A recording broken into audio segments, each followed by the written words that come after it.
thing. It will be Nathan Tiskuna, Tamworth's number 10, to get us underway in this FA Cup third qualifying round tie. Just talking about people walking past with a limp, Kev, I've just seen Ben Hart on crutches. It's it was great to see him get some game time, but gutting for him to break his leg. Another injury that he had at Tamworth almost straight away. He's got glass legs, hasn't he, Ben, unfortunately. Colville on the attack down the right-hand side, and I do feel that there will be some early pressure from the home side, of course. Tamworth need to be resilient, and one thing that we are as a club is definitely resilient. Fantastic long ball over the top there. Yeah, it was a fantastic long ball over the top from Dempsey, like John, but it just caught Ty Deacon offside, unfortunately. The idea was right, and it was good play by Dempsey. Yeah, it was a good ball. It was the right idea, like you say. To be fair to Paul White, the goalkeeper for Colville, he'd come and read that in a sweeper fashion, really, and he volleyed it clear regardless, so Ty wouldn't have got on the end of it. But, I think that out ball, if we pick the right moment, can definitely hurt Colville. And we're looking at there, I was staggered, actually. Must admit, I've not paid much attention to their results since we've come up into this league. But looking at the table, when you see that this Colville side, who have been so good defensively over recent seasons, have conceded in 10 games 23 goals in the league. It's an absolutely staggering stat, and you do think they are struggling to keep clean sheets, so that really does bode well for Tamworth this afternoon. Yeah, it certainly does, and like I said, they've picked up a little bit over the past few games, but in fairness, you'd expect them to be challenging right up there again, considering they only lost to us on goal difference for being promotion last season. Yeah, but, equally, they didn't even make the playoff final, did they? So no. Forward it goes from the throw-in for Colville, but Callum Cockrell-Mollett is in smartly there. It's back out for another throw to Colville, right in front of us here, roughly 20 yards from the Colville goal.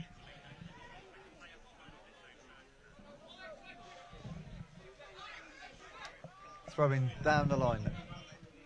Cockrell-Mollett there once more, volleyed forward by Towers, but cannons off. I think it was Nathan Tiskuna there, out for another Colville throw, and it's been the way of it in the first 2 minutes with half a dozen throws. Just that one attack from Colville down the right-hand side. If anyone is joining us late, it is currently 0-0. No chances on goal as yet. It's Towers bustling his way through to the edge of a Tamworth area, but met with a wall of red, and away come the Lambs with Tiskuna and Milnes.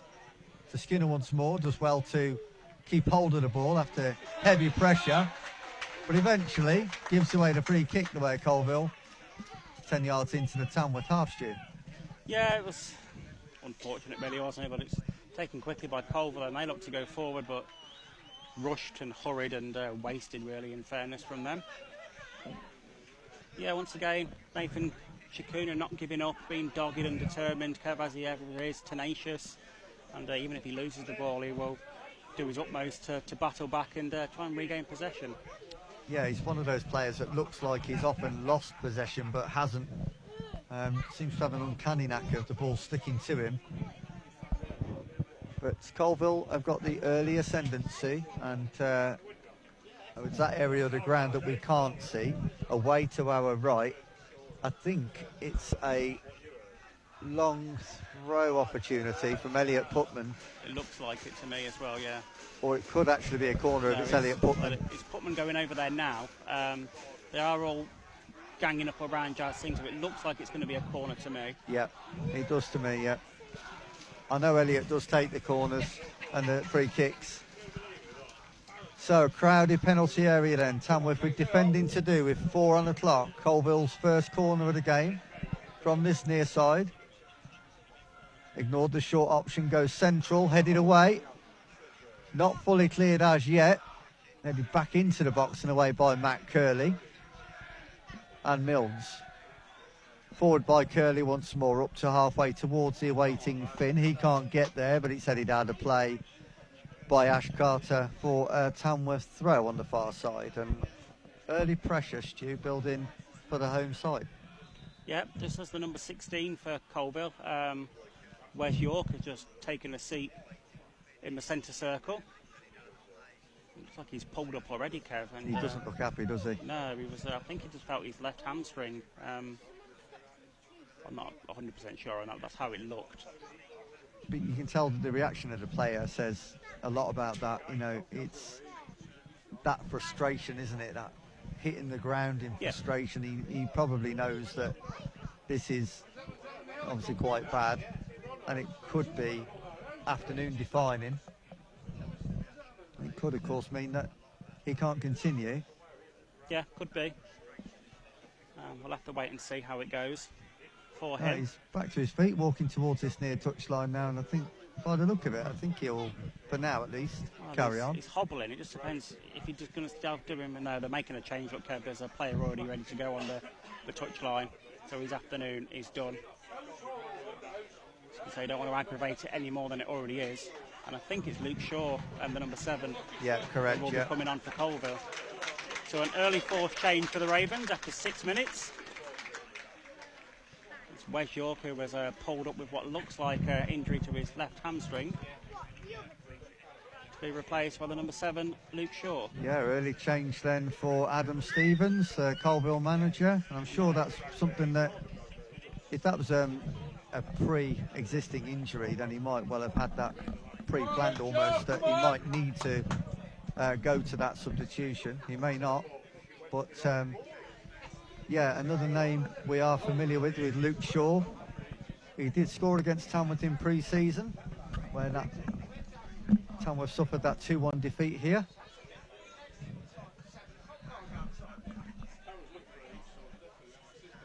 And we'll be back underway presently.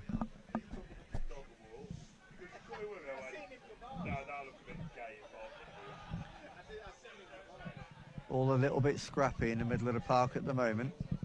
Good interception by Gascoigne on the halfway. His little deflection takes it out of play for a Coalville throw, taken quickly from Alex Dean.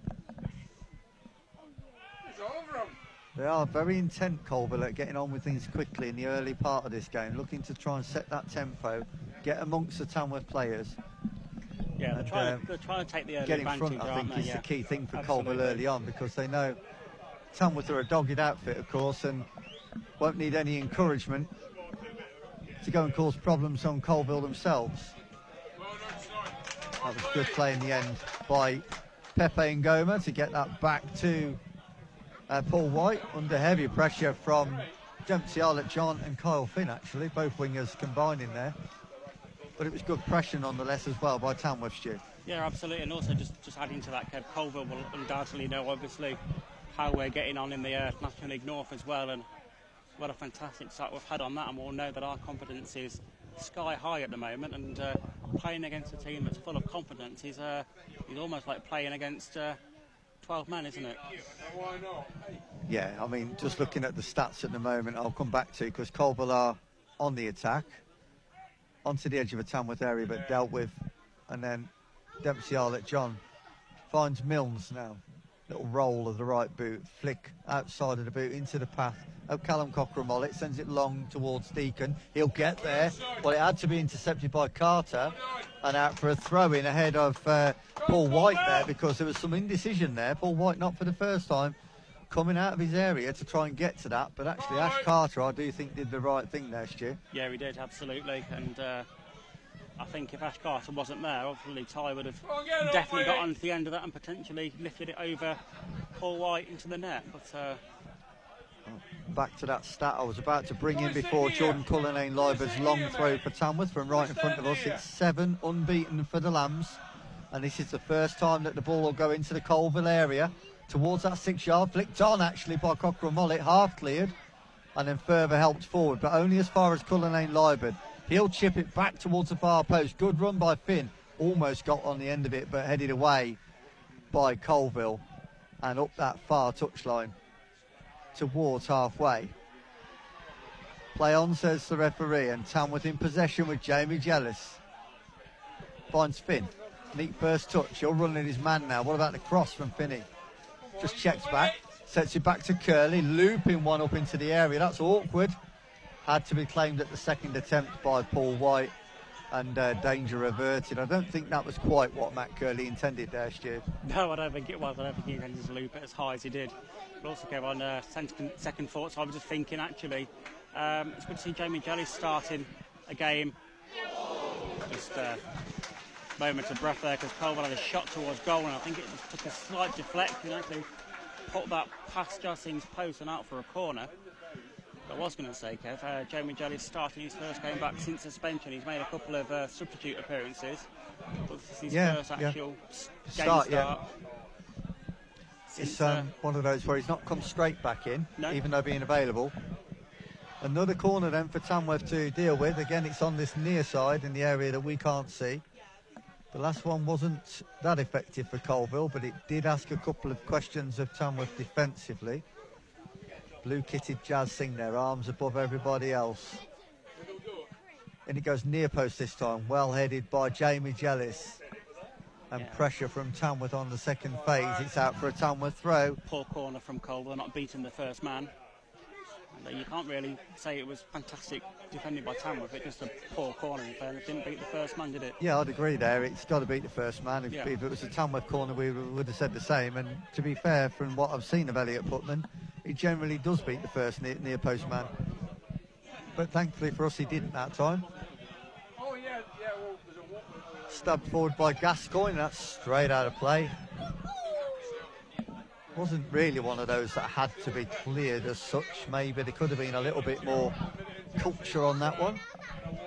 Brad Gascoigne in for the suspended Jamie Willits today after picking up his 2 yellow cards away at Southport last Saturday. And Tamworth still unbeaten away, Stu. Let's not forget that. You know, we've had 5 in the league and unbeaten, 1-3, drawn 2. First away tie in the cup for us. But coming here today to the Owen Street Sports Ground, unbeaten on the travels, is a great stat to have. I do, however, think that will be severely tested today. Yeah, absolutely. Obviously, Colville will be up for it because it's the FA Cup. And, you know, again, it's a different style of football, isn't it, Kev, from what we see in the National League North? Yeah, slightly, yeah. I would say slightly less physical. Slightly less direct. Colville, when they get their act together as an attacking force, they do score goals. And we've seen early on here, particularly down that left-hand side, a couple of shots from range that have led to corners. But they do leak goals at the back. And it's up to Tamworth to exploit their weaknesses. That's a much quicker ball forward this time and almost caught the Tamworth backline off guard. But well done, Brad Gascoigne. He shepherds that one back to Singh, who kicks it first time up over halfway. Flag up against Finn, but play on, says the referee, Will Davies. Surely a foul in midfield there, free kick to Tamworth. Foul on Kyle Finn. Cullinane Liber takes it into the feet of Ben Milnes, who just has to check back on halfway. Finds Matt Curley. Jamie Jellis now strokes it wide to Kyle Finn. Tamworth getting a little bit more joy down that flank. Good cross by Finn, but it wasn't far off the boot of Deacon, actually. And in the end, easy enough for Paul White, but that was a couple of feet away from the right, left boot there of Ty Deacon, Stu. Yeah, not far away at all. And also Nathan Shakuna was in there as well. So the idea was fantastic from Finney. And again, not too far away. It's been fairly even so far, though, Kev, in terms of chances. No team have really tested either goalkeeper as of yet. But I think Tamworth may be slightly edging the possession. Yeah, I'd go with that. Dempsey Arlett-John now. First run at Doyle Charles. Does well, cuts the ball back, but unfortunately there's no Tamworth player there. Yeah, cut it too far back, to be fair, because it was just behind Kyle Finn there, who was on the edge of the 6-yard box, and the ball went more towards the penalty spot. Yeah, he did really well to get past his man there. That'll give him the confidence to make that run again, won't it? And I now think that Alex Dean will be very aware now of that threat.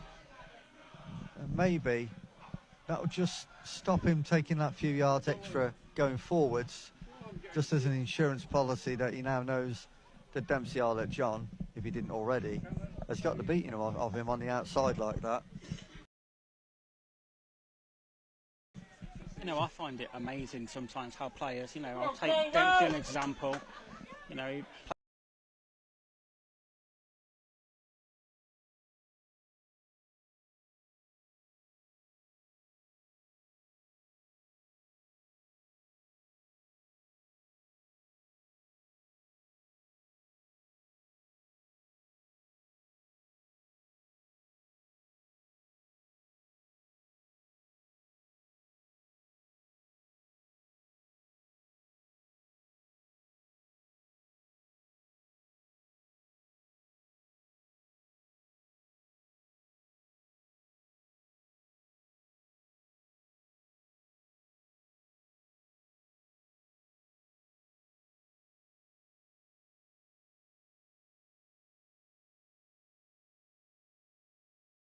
That arm around the shoulder, you know, and recognising where he needs to work on things. Yeah, let's not forget Tim Dudding and all of that as well. Yeah, of course, yeah. A lot's involvement in the coaching behind the scenes. Yeah, there's a massive structure there, actually, isn't there? It's a very, very good setup from what we see at Tamworth. We're very fortunate to have those kind of people involved. Well, it will be a Tamworth throw on halfway. Roundabouts, anyway. Really strangely, Kev, the chat's just popped up on the screen on the mixer I just app noticed and, that, yeah. Yeah. Just appeared. Yeah, it just appeared out of nowhere. Took its time. Good afternoon, everybody. No score as yet. Very even Stevens. Down the line it goes from that throw for Tamworth from Callum Cockrell-Mullet. Deacon, the target, got something on it. Colville half clear. And the ball is then on the other side of the pitch towards Kyle Finn, but Elliot Putman in there smartly to send it out for a Tamworth throw on the opposite side now with Matt Curley to take. I think if you're honest, Stu, if you look at the Harborough game, and I'm only quoting Andy Peaks here as well, we weren't at our best. It was a difficult game. They certainly left their mark, but we got through it. The Southport performance, you commentated through alone, just pauses. Tamworth are on the attack now with Kyle Finn. On the outside this time, does get the ball across, but it's smashed away from the 6-yard line ahead of Ty Deacon. And Tamworth will have to build again. Yeah, stays in play though. Yep, Milnes forward towards Jealous. Little 1-2 in the area. Dangerous. Colville comes across the area. And Dempsey Arlett John now with ball at feet this side of the area. Back to Callum Cockrell-Mullet. Arlett John once more. Goes for the 1-2 with Jealous. No, shouts for a penalty. Waved away by Will Davis. Well, I do think there was some argument there, Stu, in fairness, that potentially could have been given as a penalty. Do you know something? There was contact there, but I think actually Dempsey did aid himself going down a little bit, and I think that's probably what made it go against us. Yeah, maybe that he flung his arms out and went to ground seemingly quite easy. Yeah, I think that's the problem. And Tamworth are very much in the ascendancy at the moment. Finn's crossfield ball once more. Shakuna, the target, doesn't quite get on it, and eventually it's whacked away by Steve Towers, but Tamworth monopolising the possession at the moment. Forward it goes from Gascoigne, long raking one down that far touchline for Finn. He won't get there. It's dealt with by Putman, but they can't get out at the moment, Stu. It's back in for a Tamworth throw. Yeah, absolutely. Tamworth beginning to pen Colville in just a little bit in front of the very vocal Colville fans behind that goal. They've not skipped a beat, have they, the whole game so far? Been trying to cheer their team on, whereas the Tamworth fans on the other end haven't really heard a lot from them at all so far. To be fair, they're that far away from us, it's hard to hear them. Here's Dempsey Arlett John once more. Can't get past Dean this time. Rebounds to Jealous. His ball looking for Shakuna's paw and swept away up over halfway by Pepe Ngoma. And the ball actually in the Tamworth half for the first time in what seems probably about 5 minutes there, Stu. Yeah, 20 minutes on the clock, and like I say, over the past 5 to 10 minutes or so, it's been mostly building to one-way traffic through Tamworth. With Colville not offering too much going forward, but all it takes is that one break, doesn't it? Get that one ball over the top, which they are so deadly at. Well, they were last season anyway, and they've threatened it so far this afternoon as well in the early stages of this game. Yeah, it's far too early to call this one. You wouldn't want to you'd love to say a Tamworth win, but I don't think we could, on the basis of what we've seen, confidently say that. But we are growing. If Colville had the first 15 minutes, then Tamworth have definitely had the last 5. So, been building nicely. Going back to the points we were making before that Tamworth attack, I was just trying to say that we haven't been at our best in the last 2 games. The Southport performance was credible, given that we were down to 10 men with Jamie Willits' 2 yellows, and to get a 0-0 draw in the league, anywhere is a credible point. Yeah, absolutely. In isolation, it was a great result, but even Andy Peake said, we weren't at our best at all. No. And we weren't at our best against Harborough. So, it's been a great start to the season. Obviously, top of the table. Not many people saw that coming. We're there on merit. And let's just hope that we can keep the run going. 7 unbeaten coming into this one. Looking for a decent run this year in the FA Cup. It'd be nice, wouldn't it, to get a decent run, to get some more TV exposure, and some money in the bank, should we say? Well, still, I don't know whether you realise, but if we get through today, this will be the first season that we've got to the 4th qualifying round since 2014-15, and that beggars belief. Given our history in the FA Cup, we've really not had a good time of it of late. We're already a round further than last season, because unfortunately we met Kidderminster Harriers away and we had no Dan Creaney available due to bereavement, and we lost that game 1-0. It wasn't a great draw for us last season, was it? Whereas this one today, you'd look at and think, it's more winnable. Isn't it? Yeah, it's more favourable. Than last season, anyway. Will Davis waving play on. There would have been a foul on the Colville man, but Colville progressed towards the Tamworth area. Shot charged down, volleyed away by Milnes up over halfway. I think that was good play by the referee, because there was a foul there, but play on was a good advantage at the time for Colville. Here's the Schooner, little reverse pass inside to Jellis. He strides forward a few yards, finds Milnes. Calm one wide now to Matt Curley. Just got a couple of Tamworth substitutes blocking my view there, Kai Williams and Lyndon Meikle. And now Cullinane Liebert and Brad Gascoigne getting in on the act. Callum Cockrell-Mollett. Talking of the substitutes this afternoon, Kevin, it's fantastic to see Luke Fairland back, ready for selection. Yeah, long-awaited return for Luke. That's kept in just about on the far side there by Ben Milnes and volleyed down the line hastily. Was cleared by Colville, but then cleared by Jordan Cullinane Liebert, and that bounces on the roof of the stand opposite us here for a Colville Town throw around about halfway into their own half, which Elliot Putman will take. So 23 on the clock here, and the Emirates FA Cup 3rd qualifying round here at the Owen Street Sports Ground, 0-0.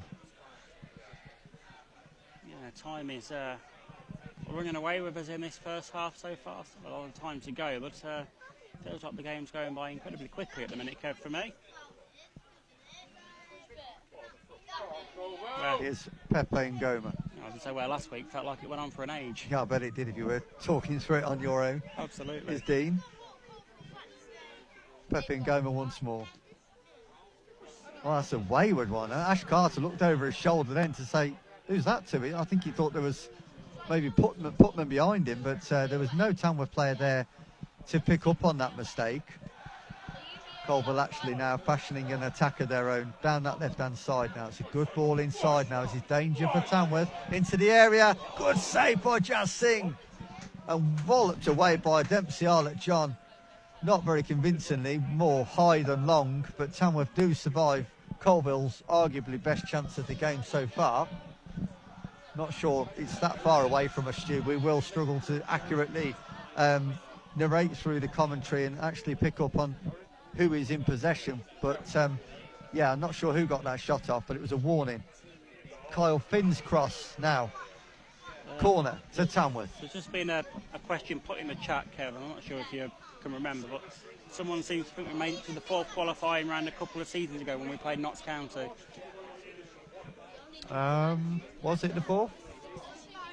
Well, they were a conference team, so they would have only come in at that round, wouldn't they? Yeah, that would seem correct. Yeah. It would do, yeah. To be honest, I'm looking. My notes are looking what I took off the club website. Corner for Tamworth. Then in he goes towards far post, headed back dangerously by Callum Cockrell Molly, but up come the gloves of Paul White to relieve the pressure and bowls it out into midfield. Colville looking to punish Tamworth as they've got bodies forward. Tamworth do look to have the measure of it at the moment, though. Cross coming towards far post, it's wayward, and it's a goal kick to Tamworth, yeah. Back to that point, actually, now that you pointed that out, that does seem completely logical. That we would have been in it as well. We took Notts County to. Yeah. And we got beat by Darlington in the fourth qualifying round a few years ago after beating Hereford. So, thank you, Stu. Club website needs updating. Yeah, we'll have to single Mark Mabry out for that one, unfortunately, because it was his article, bless him. Well, I presume it was, because he's the one that generally does those. But yeah, overall, we've not even, taking on board what those 2 points in the chat are saying. We've not had the success in recent years that we had previously. Well done, man. Good head. And how we need an Everton away day or something like that for this football club and this town. It's a tight one here at the Owen Street Sports Ground. Forward it goes by Curley. Did well. Tamworth in business now down that right flank once more with Kyle Finn. Looked the busier of the two wingers. Dempsey Arlett John with a threat, but Kyle Finn is the outlet for Tamworth at the moment. Back across it comes now from Gascoigne to Jealous. Jealous now. He'll send it wide towards Finn. Needs to be a good first touch. It's a lovely touch from Finn. Just very slightly heavy into the area and just allow Paul White to come out and play him at the feet of the Tamworth winger. But he did the brave thing there, Stu. He took it first time, passed his marker into the area, and a yard less on that, he would have had a little dink over Paul White. It could have been 1-0. Yeah, absolutely. I've just checked online, Kevin. Yeah, October 2021 is when we played Notts County in the fourth qualifying round of the FA Cup. Play stop for a head injury. I think it's Brad Gascoigne, isn't it? Yeah. I didn't see the incident, so no, I was looking at you as we were talking. I was looking at my phone still for information. So breaking play then, and chance maybe just to discuss that issue a little bit further. It does appear, yeah. Fourth qualifying round, twice at least. But yeah, I think the overall point, I'm trying to make is that we've not had that run, have we? We've not had the excitement of a few years ago when we played Bournemouth and we played Hartlepool, and we've had the Stoke City, the Norwich, and all that, the Football League clubs, and the excitement that brings, the profile it brings, the revenue it brings. The Notts County was, for us as well, from a commentary point of view, was arguably the biggest stage and ground that we've commentated from. Yeah, absolutely. And it was a fantastic night. It was really well looked after. We were. Just Brad Gascoigne still receiving some treatment in the centre of the pitch. Yeah, we'd love another season like that, wouldn't we? It'd be fantastic for the club. I just noticed Callum Riley warming up in front of us here with Liam Dolman and Luke Fairlam, I think that is as well. Yeah, he's not in the side today yet. It's in place of Jamie Jealous, isn't it? That's why. That's where the swaps come across. But has he done anything wrong? It's you just wonder what goes through the minds. I mean, they all, obviously on paper, you put out, we all buy into it, we all appreciate it's a squad game and all of that. I think when Jamie Jealous came as a substitute in the Southport game last week, he covered every single blade of grass on that pitch, didn't stop running, gave it his all. And I think that's what probably earned him, and the never say die attitude. I think that's what probably has gained him. He's plays back in the squad, and unfortunately, it's Callum Riley that's bared the brunt of it. I think what you've got is a different type of player, and I'm sure the listeners would agree if you've seen them play. Jamie Jellis is a box-to-boxer. He's more of an attacking threat. He links up the forward play with the midfield, whereas Callum Riley's more of a screen. He's an absolute beast of a holding midfielder. Yeah. You know, so it depends on the opposition, depends on the formation that the manager goes with, and he'll have his reasons, and it's not for us to pick a team, obviously. But two completely different players. But I don't think Callum's done himself any disfavours. He's done very well for me since he came in. I think we just needed that little bit more up top, which Jamie Jellis does give. I think we lacked that last week until he came on the pitch. We will be getting back underway after that rather lengthy stop. 31 on the clock, 0-0 here at the Owen Street Sports Ground. And the ball is back with Jazz Singh. And Brad Gascoigne will make his way back on the pitch. And we presume that he's okay. As soon as this ball goes live again from Jazz. In fairness, the ball is live. We're just waiting for Jazz to kick it long. Because Jazz is just trotting upfield with it at the minute. Or I assume it's live anyway. He is once he's kicked it, yeah, that's it. So, good flick by Deacon. Little 1-2 with Arlott John now. Goes again, does Deacon, to the byline. It's in with the cross this time, headed off the 6-yard line by Carter, who berates his teammates for letting that cross come in. Tamworth throw. Good little move down this left-hand side by the Lambs. Gascoigne finally being waved back on. In his short spell with Tamworth so far, Brad Gascoigne, he's been right in the mix, hasn't he? He's been sent off, he's been injured, he's had a couple of head injuries in games. He's really been in the thick of it. He's right into the thick of the box now, the Colville box, and he's there lurking, hoping to get on the end of this long throw from his centre-back partner, Cullinane Liebert. In it goes then. Awkward header from Towers, off balance on the corner of the 6-yard box, heads it back out where it came from. And another bite of the cherry for Jordan Cullinane Liebert. And it goes again. Flicked on. I said flicked on by Gascoigne. He didn't get a clean header on it. Falls to Arlott John now, halfway into the Colville half. Milnes has to retrieve under pressure. Jellis now on the halfway. Across to Curley. He'll go for the diagonal. Hoists it up in the air. Cockrell Mollett with the flick. Into the area it goes, and Ty Deacon can't profit. Ahead of Carter. And Dean wallops it clear in the end into the Tamworth half. Not convincing from Jordan Cullinane Liebert, who gifts it to Craig Doyle-Charles on the halfway. Crossfield ball from the Colville skipper. And they're posing a threat down that flank on that left-hand side. And a shot from Doyle-Charles is wayward. Wasted, really, in my opinion. It really was. They'd done all the work to get themselves in an advantageous position, and I'll say Doyle-Charles on the edge of the box, just it opened up for him, but really he still had options to potentially get closer to goal, and he just lashed it there. And it was, it was high and wide and never troubling anyone really, other than the trees behind the goal. I'd have to agree, Stu, and I think the threat for Colville down there left-hand side, Tamworth's right, is evident. That's where all their opportunities have come from. But that one, unfortunately, he's been such a rock for Tamworth as Jordan Cullinane Liebert, but that was a poor clearance, and that's what set up that attack. He miskicked it, gave it to Craig Doyle-Charles, who accepted the gift and switched the play. But back underway from the goal kick then for Tamworth. 34 on the clock, 0-0. Cullinane Liebert once more strokes that one over halfway to the feet of Finn. Lovely measured pass, and immediately Finn charges at his marker, Elliot Putman. Back to Milnes.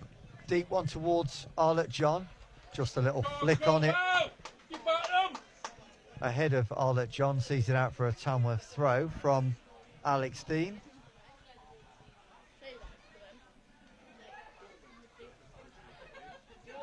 Tamworth throw then on this near side.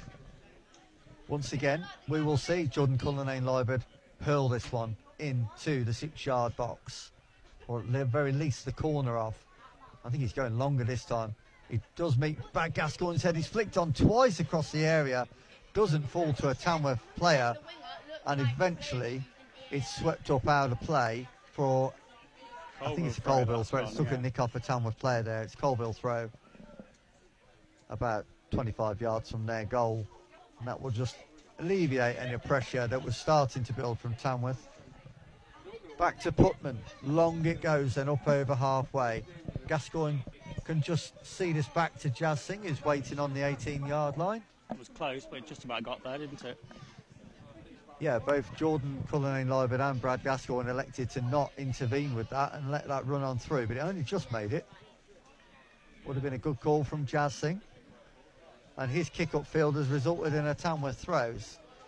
Moving at pace this game from one end to the other, isn't it? It does appear to be at the moment. Short throw this time, Matt Curley. And the return from Tascuna wasn't that accurate. Made Curley work, but Jellis bursting through midfield now into the area. Crossing comes towards Arlott John, and just in the nick of time by Alex Dean. Gets a little flick over the head of Arlott John. And out eventually for a Tamworth throw near the corner flag, just in this little area that we can't quite see past the spectators. But that was a really purposeful move by the Lambs. Yeah, a lot of And spectators. that 0-0 scoreline is looking to be threatened as these minutes go by. You know what, I think it's a corner, Kev, because Ben Milnes is going over there. I think it's a corner because Ben Milnes is heading over there. Yeah, it's impossible to know, isn't it? Yeah. With our view here. So it is Yeah, a corner but it to is Tamworth. Milnes, you're right. With you, Stu. Yeah, corner to Tamworth will be in swinging from Ben Milnes. This is the referee now going to the penalty box to have some words with somebody because he's not happy with the actions of somebody in there. I think it's Nathan Shakuna who's going to get the talking to. Couldn't really see what was going on there because of a massive crowd of bodies. Anyway, it will now be Ben Milnes.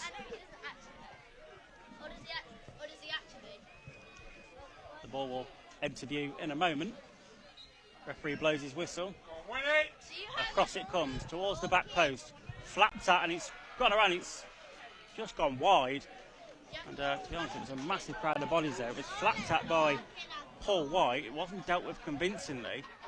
And I'm not sure who scuffed it out of play. I think it was Callum Cockrell-Mollett is the one that looked to me like he'd had an opportunity he wasn't expecting and kind of head in hands, really. Yeah, it was at 6s and 7s, there, wasn't it, Kevin? You couldn't really tell what was going on at all there. We're almost pitch level as well. There's not much elevation where we're at, so it's really difficult to see at all.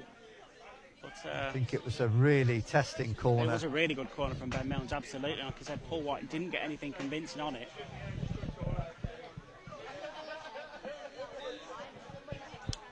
Goal kick taken then, up it goes into the Tamworth half from Paul White. It remains 0-0. Doyle Childs sends it across field. Colville at every opportunity trying to get the ball down their left-hand flank. But that's where they've had their joy. Towers, back to Carter, forward it goes. Into midfield. Now Doyle Childs once more. Good little running off the wing by Shaw. He's dispossessed. Tamworth clear. Pepe Ngoma with the header back into Tamworth territory, but there goes and stoops forward Jamie Jellis. Good looking crossfield ball initially for Tamworth, but it's out of play. You can see what the intention was, but unfortunately it wasn't accurate enough. Yeah, it was slightly behind Deacon and slightly too far in front of Arlott John. So throwing right in front of us then, and Alex Dean to take. Just waiting for his options ahead. Loops it down the line. Callum Cockrell-Mollett with the header, not for the first time this afternoon. Forward it goes, and Deacon trying to bustle past Pepe and Ngoma. Free kick gone the way of the Colville man. I think that was the right call, in fairness. Just about, I'd say. Great strength from Ty, though, and I think he's physically slightly smaller than Pepe and Ngoma there. He's almost out-muscled him.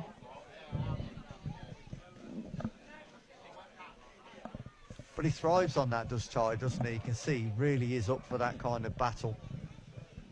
He really enjoys it. Free kick to Colville Town, 20 yards from their goal. Yeah, Paul White, the goalkeeper, takes it. 40 minutes on the clock, getting ever closer to the half-time whistle. Free kick to Tamworth, and the Tamworth players are around the referee there. Yeah, there's a few protesting insinuations, about aren't there? something. Not too sure what actually went on, 'cause it looked innocuous from where we're seated. The referee has got one of the Colville players with him. And I think it's Kieran Cook, the 19, who he is getting a talking to. Now he's been sent away, so no action given. Yeah, strange one. Yeah, well, we'll never know, will we, what that was all about.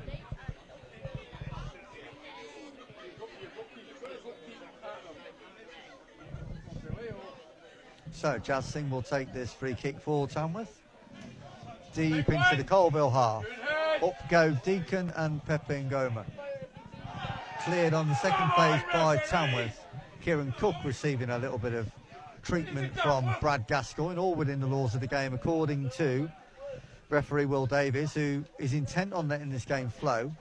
Tamworth in possession. Cullinane Lyford. Gascoigne a little bit loose initially. He was under pressure from Cook, but finds Cullinane Lyford, who in turn finds Gascoigne once more. Forward it goes this time from Tamworth centre-back, looking for Arlett John, and he won't keep it in.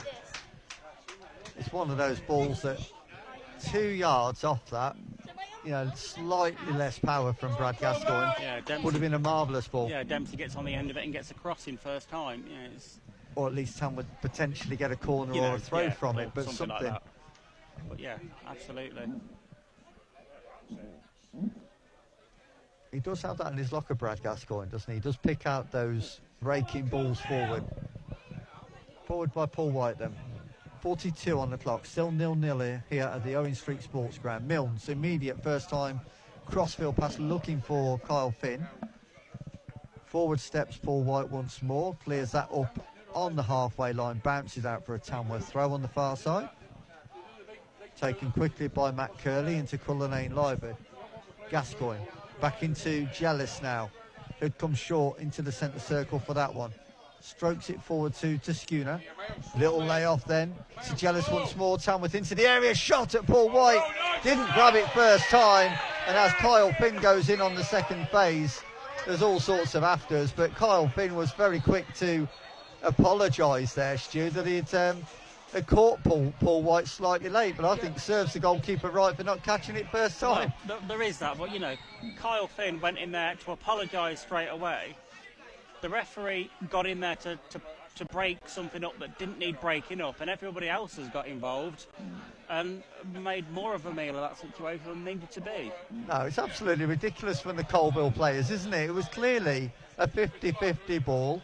Kyle's got there very slightly late, and he's buffeted Paul White, who's kept hold of the ball, fallen to the ground. He's made an absolute meal of it, as Paul White does. Anyone that knows Paul White is a bit of a peacock on the pitch. And, yeah, he's made the most of it. But the way that the Colville players reacted to that was utterly ridiculous. And it's actually probably resulted in that yellow card being given to Kyle Finn. I think Kyle Finn was going to get that yellow card for the challenge either way. I think that was already in the referee's mind. But certainly, yeah, the Colville players were trying, you know, to probably make that worse than it was. Yep. It did seem a massive overreaction. I mean, look, Paul White's absolutely fine. And literally, Kyle Finn was bending down to check if he was okay straight away. Instantly, yeah. There was no malice there, No, that's the there thing. wasn't. And it wasn't late as such. Forward it goes then by Paul White. Just inside the Tamworth half. An arm on Cook from Cullinane Lyford sees a Colville free kick.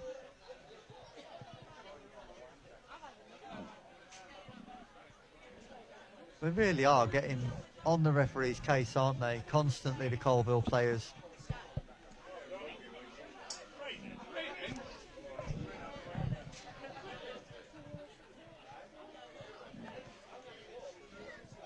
Free kick to Colville then, 3 yards into the Tamworth half. Putman to take.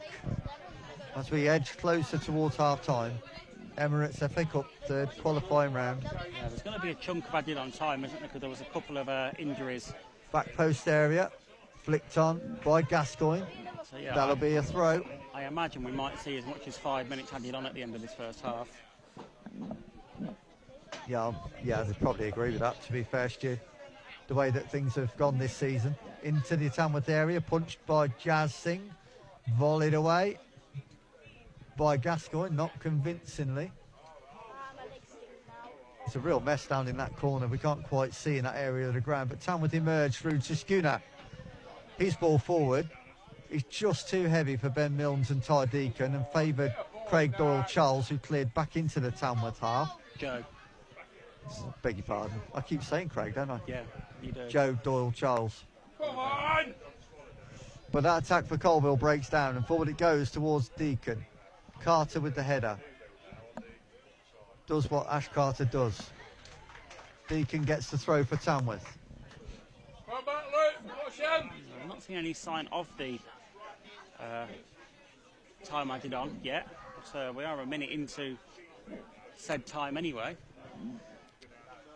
Matt Curley wins the throw-in again for Tamworth on the far side, roughly level with where we're commentating from. 4 minutes has just been lofted up by the fourth official, and we've played one of that already.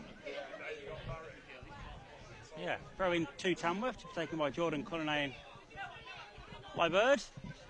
From the far side of the pitch, it comes in now and goes towards the near post, headed away by Colville. They're not convincingly. Tamworth do regain possession on the edge of the box. And Jamie Jellis now heads forward, sends the ball back in there with intent. Colville still struggling to clear their lines out of their own half, but eventually they do. And they look to mount an attack, but again it's Tamworth thwarting the forward momentum of Colville and pushing them back to the halfway line, Kev. Yeah, you've got to credit Tamworth there, because to a man, they absolutely battled and pressed there to make sure that, well, they tried to keep the attack alive primarily. They did. But it was all of them about thwarting Colville, which they did. And a really well contested game between two, on, not on paper, but on the pitch, looks two very even sides this afternoon. Callum Cockrell-Mollett wins yet another header. Off balance that time, but kept in play on this near side by Arlette John. His ball in field finds Jamie Jellis, who's been absolutely full of energy. To Schooner, invited the challenge, but then plays it wide to Finn. Chops back onto his left, cuts the ball across into the area, away by Joe Doyle-Charles in the nick of time, ahead of Jamie Jellis, who continued his run. And again, if anything is to criticise as Colville go forward, is that final ball from Tamworth. Good looking crossfield ball, but an equally good header by Matt Curley to send it back to Jazz Singh. And that thwarts any forward momentum of Colville. And it remains 0-0. Colville have had a couple of flurries forward, Kev, but once again, they've got to that final third. The cross has either been too heavy or misplaced, and it's never really tested Jazz Singh as such. Everything's been fairly comfortable for him so far, but saying that, everything's been fairly comfortable for Paul White, other than probably the corner he came and flapped at. Yeah, he's had a couple of indifferent moments, but generally been comfortable. I just think if that final ball has just been that little bit better on a couple of occasions for Tamworth, then we've definitely have had opportunities to open the scoring. We've done a lot of things well, and certainly the work rate is there. You cannot fault them. It's not the prettiest game of football. It's really keenly contested. There's a lot of time with the ball spent up in the air, a lot of free kicks, a lot of throw-ins. It's not for the purist, but it's a well-contested game. I make that the 4 minutes of added on time now up at the end of the first half. So I assume this referee's whistle is going to be very imminent indeed. Probably as soon as Paul White gets the game back underway. He's waiting his sweet time to take it. No whistle from the referee as yet. And there it is. There it is. So half time here at the Owen Street Sports Ground in the Emirates FA Cup third qualifying round tie. It is Coalville Town 0, Tamworth 0. I think really you'd have to be, from a Tamworth point of view, very, very happy with that, very content really, with that being the scoreline at half time. Yeah, I think so. You know, it's been very promising. We knew it was going to be a hard game this afternoon, regardless, because it's Coalville. We know, yes, we've gone up a league, and you know we're top of that league as well. We've had a fantastic start to the season, but it's always a difficult place to come here, isn't it? It always has been, you know, for Tamworth. But so far this afternoon, so good. You know, I don't think Coalville have really threatened us so far. And I think we've got another gear and more left in the tank, but you know, Coalville probably have as well, you know, and it'll be very interesting to see how these two teams come out after the half-time break. Yeah, it's delicately poised, isn't it? It could go either way. I think when Tamworth do quicken things up, and we've had most of our joy down our right-hand side through Kyle Finn, yeah, Coalville do struggle. The crosses are coming in, the half chances are there. So I think if we can just keep doing that, I'm sure that'll be the message from the staff at half-time, is to get on the front foot, to play quick. You know, if we can turn them towards their own goal, get the balls into the box early, we can definitely cause Coalville problems. I think that's evident, that much is evident to see in the first half. But equally, Coalville have got a threat, particularly down their left-hand side in that first half, and I think tactically we just need to nullify that in the second half so that we don't fall foul of a goal coming from that source. But yeah, delicately poised, and I wouldn't like to say, Stu, which way it'll go. No, absolutely not. You know, and I don't particularly want to go back to the Lamb on Tuesday night, but if we have to, we will, obviously. Hopefully, you know, we'd like to get it done within the first 90 minutes, because obviously the season is very long, and not that it would be replacing a fixture, just 90 minutes we could do without playing to keep you know, energy in the tank. No, I agree. Well, we're going to grab our comfort break then, listeners. Thank you for being with us throughout the first half commentary, and we'll be back with you in around about 10 minutes time for full second half commentary.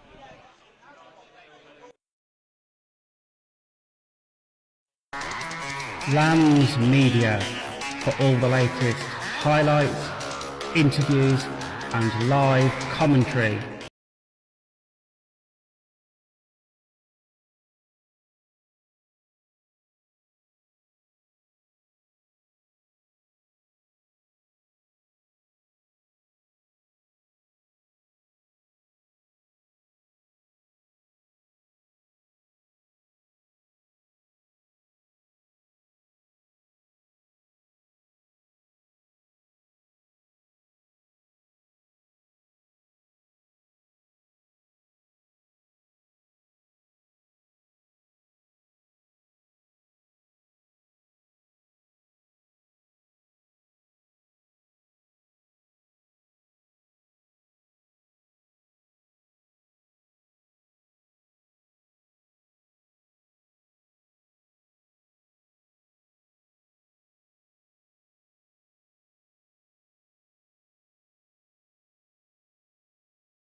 Good afternoon again, listeners. Welcome back from the Owen Street Sports Ground.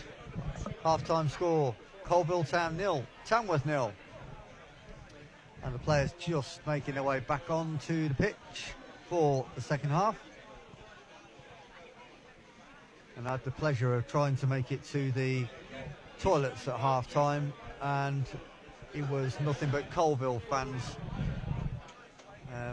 Let's just say there was a bit of banter, and a few choice words were said. It was a little intimidating, to say the least. I'm glad I made it back to the press bench. In one piece. But what I did over here was, I think they felt, from their point of view, that they actually had a decent half. They played quite well. But equally, they felt like their best opportunity in that first half potentially has gone. I don't think they're that confident themselves in getting this result today. And I think that happens when you've lost a lot of games this season like Coalville have. They've won 5, lost 5 in the league. But there's really nothing in it in that first half out there, Stu, was there? From our point of view, commentating today, it was a very, very even game. Yeah, both teams had, chances. No goalkeeper really tested. I'd say Tamworth probably shaded the possession in the opponent's final third more than Coalville did. But it depends how these teams react now. The second half is underway. Both teams attacking the goals where their respective fans are situated. As Kev's getting furious with his phone because the stopwatch is deciding not to work on it, so the technology not working for Kev this afternoon either. No, gremlins in the system today, I believe. Good job I can glance across at your screen and see the timer on your laptop. Throw in to Tamworth on this near side now. As we explained in the first half, we cannot see the area away to our right where the corner flag is on this near side. The commentary position here is heavily sided towards the left-hand side of the pitch, almost on top of the 18-yard line at this end, which Tamworth are defending this half. So we can see the action pretty well if it comes into the Tamworth box. Yeah, and there's however, we can't at the other end. There's also not a lot of elevation is there either, so we are fairly grounded, which is why we can't see too well. No. Stabbed forward by Callum Cockerell-Mullet. Half cleared by Coalville, finds Jamie Jealous in midfield, who's under pressure from Cook, but finds his skipper, Milnes. He pops it off to Finn. Back to Curley.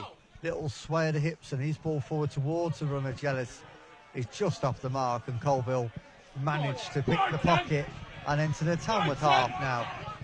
Away goes Berridge there, number 9. Barely mentioned him in the first half. And I don't really know why that was, because he obviously was involved, but I Tim think Berridge actually has got 7 goals so far this season, so he's continuing his normal form. I don't think it's that point in case that we can't see that end of the pitch too much. So, although we see Coalville attacking, we're not overly sure who's generally in possession. No, sometimes, it's hard to guess who it is or not say anything, isn't it? Is McGlinchey, another player that we didn't mention too much, but of course he has a lot of pedigree.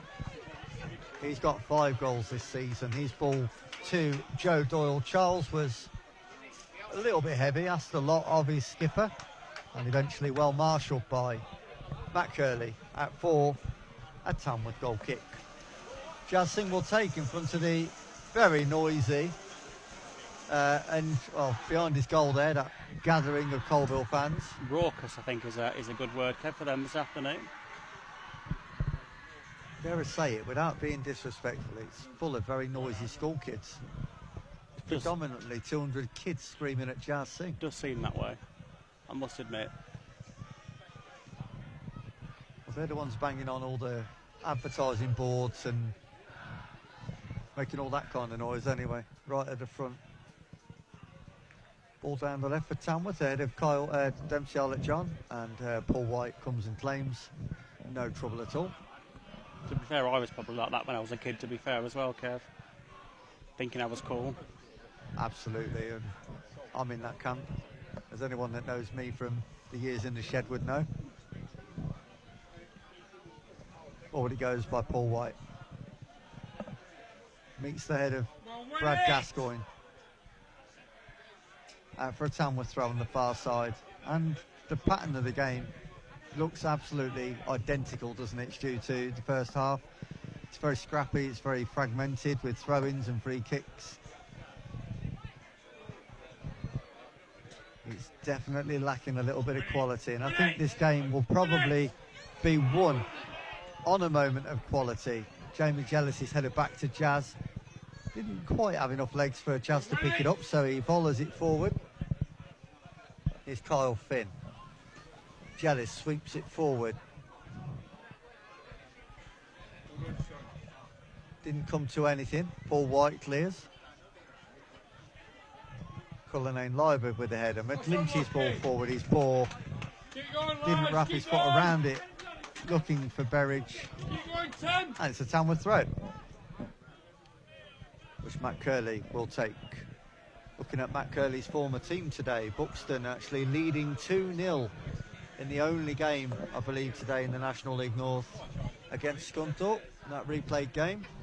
Yeah, that game being obviously replayed because of the amazingly late abandonment of that game, where Buxton were actually leading at the time as well. So if Buxton do go on to win that this afternoon, I think justice will be served.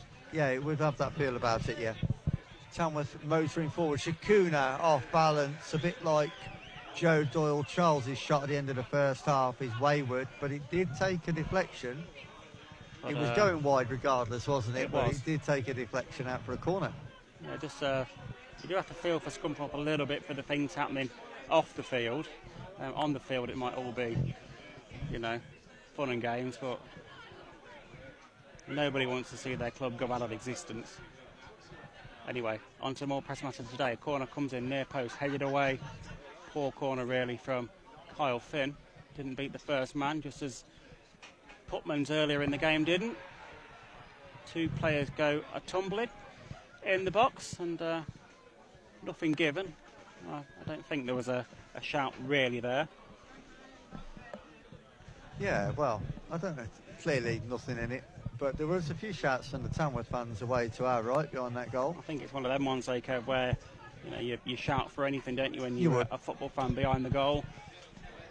Callum Cochrane-Mollet that went down. I think it was with Pepe Ngoma. But play on was the verdict from Will Davies. Here's to Schooner once more. Yeah, well, Bobbles out of play on the far side as he just tried to chop back. Little interception by Towers. Tamworth throw. Cochrane-Mollet to take. Goes short to Jealous. He's on for the return. He's everywhere, Jamie Jealous, at the moment. Here's Cullinane Liebert. Swept wide to Kyle Finn. Immaculate first touch again once more from Finney. Rolls it in field now centrally to Jamie Jealous. He tries to play the ball forward, but was put under pressure very quickly by Berridge. His ball forward is looking for Cook, but Cullinane Liebert will get there.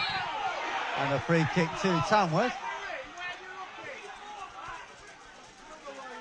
I think that was probably fair. yeah, I do. Cullinane Liebert did the right thing there. He busted an absolute gut to get back, actually regained possession of the ball, and then the Colville man, and he was going into the back of him. I think the Colville fans were trying to, and the players were trying to say that he blocked him off, but Jordan actually got control of the ball first. So, And the way that Jordan celebrated that was almost like he'd scored a goal. You can Yeah. see what it meant to him. yeah, absolutely. But he's done the right thing. He's got his body between the ball and the player. Deep cross for Tamworth then. Just too deep in the end. And sails over the head of Ty Deacon.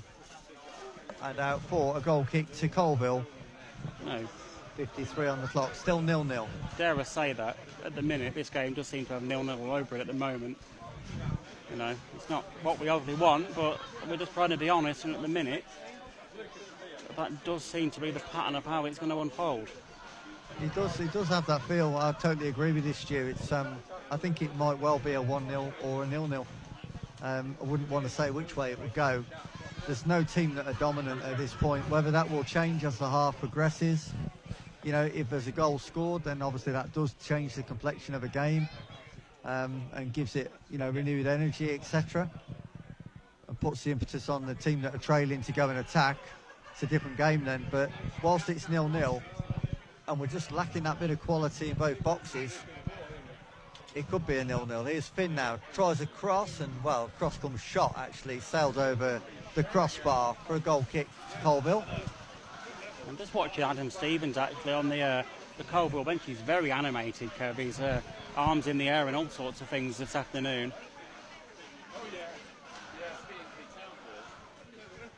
Yeah, the thing that amazes me with Kyle Finn is that... Just going to stop here, Kev, because there was one of the Colville players had his arms around Jordan Cullinane-Liebird, and Cullinane-Liebird pushed him away at the just as the referee turned round. So the referee caught the tail end of that, and I think he's basically saying no more of that.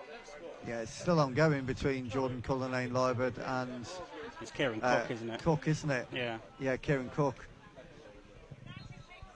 No, that brewing now from that recent incident where Jordan just managed to win the free kick and get the ball back to Jazz Singh. In goes Cullinane-Liebird once more. Yeah, I'm watching that one with interest, Stu, because there's a real feud developing there between those two. Yeah, there is. Cook, the more sort of slimline, diminutive winger type player. Cullinane-Liebird, the monster beast of a centre-back.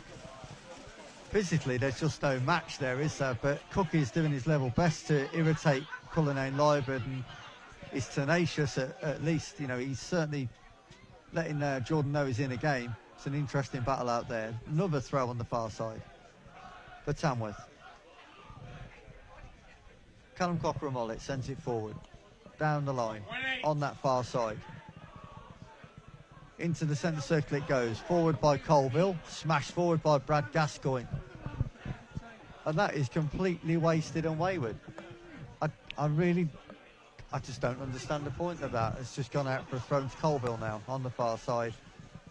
Level with their 18-yard box, I think, roughly speaking. Out of the stadium as well, Kev, bouncing over the fence to the fields behind.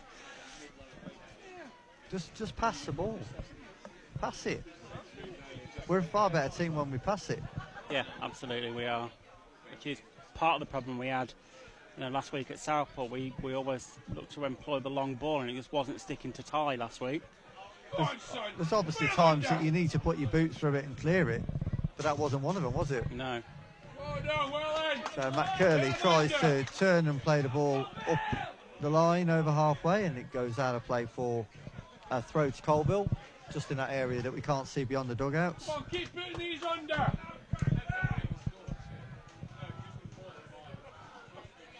Looking at the last 5 form, Colville 1-3, lost 2, Tamworth 1-4, drawn 1, lost none.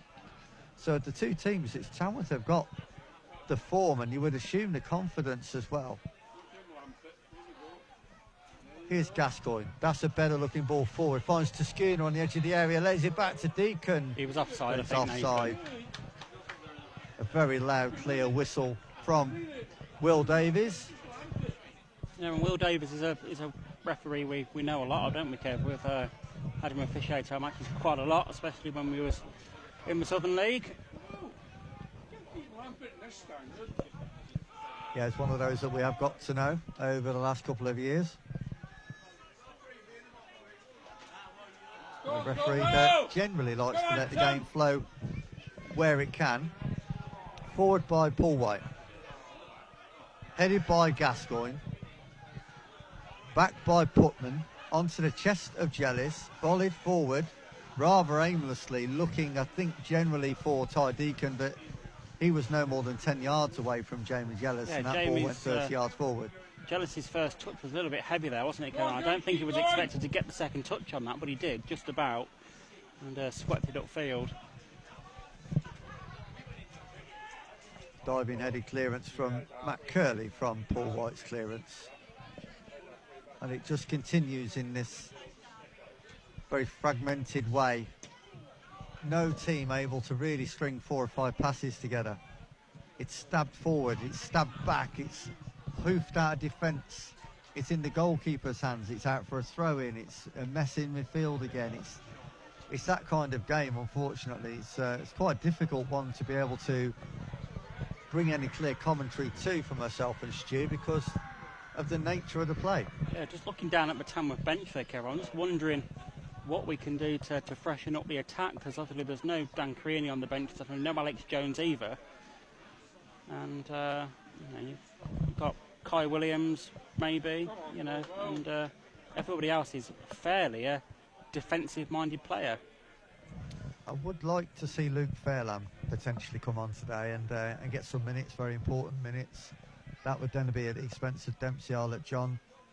No disrespect to Dempsey, but it'd be nice for Luke to get some potentially minutes. I think you'd only do that if you're 2-0 up in a game. You wouldn't want to do that at 0-0 when the game is still very pivotal and potential chance of a replay. There is that. Gascoigne under a little bit of pressure from Kieran Cook. Into the Tamworth area it goes. Good tracking back. And Cook took far too long.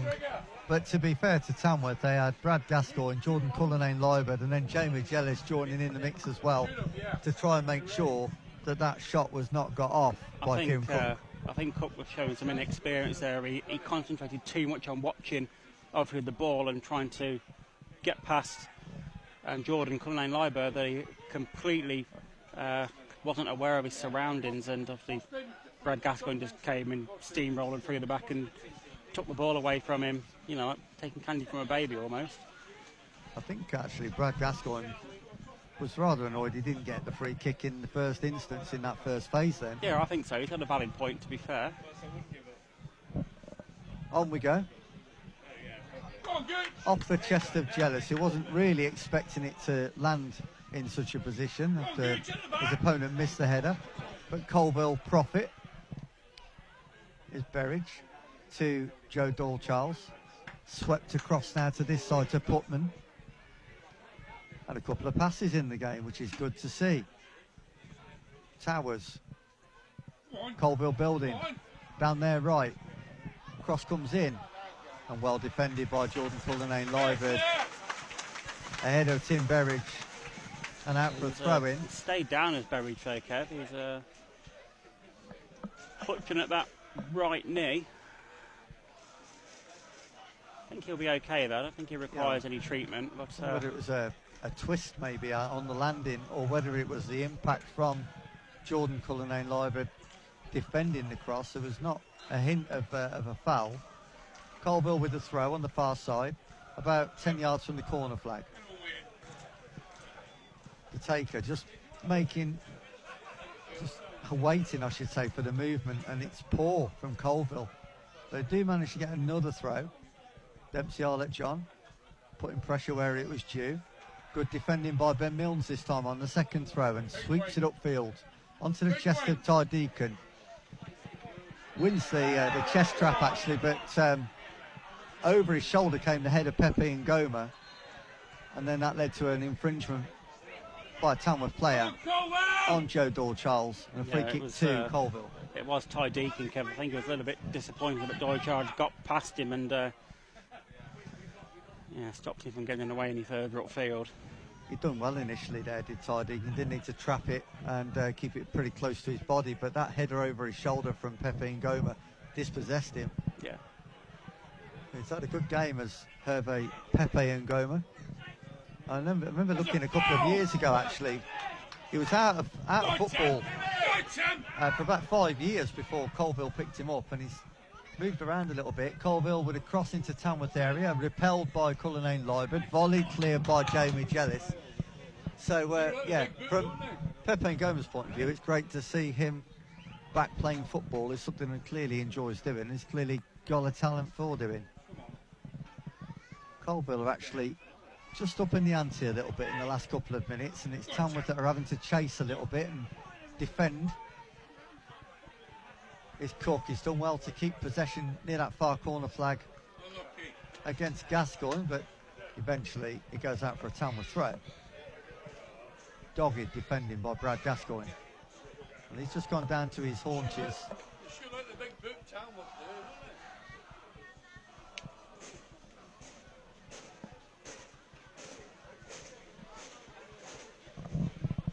So Manzu is being called on by the referee, Mr. Davies, to give treatment to Brad Gascoigne. Get him off. Yeah, Brad's been struggling for a couple of minutes, Joe, and I He's, wonder if this might be the end of his afternoon. Ben Milnes is making the signal that change is needed. Get him off. So I imagine that's going to be Liam Dolman to come on and get some minutes, his first minutes in a while. If that is the case, you can only imagine the abuse that he will get from the Colville fans. Oh, absolutely. With a few references to his physical presence on the pitch. Yeah, absolutely.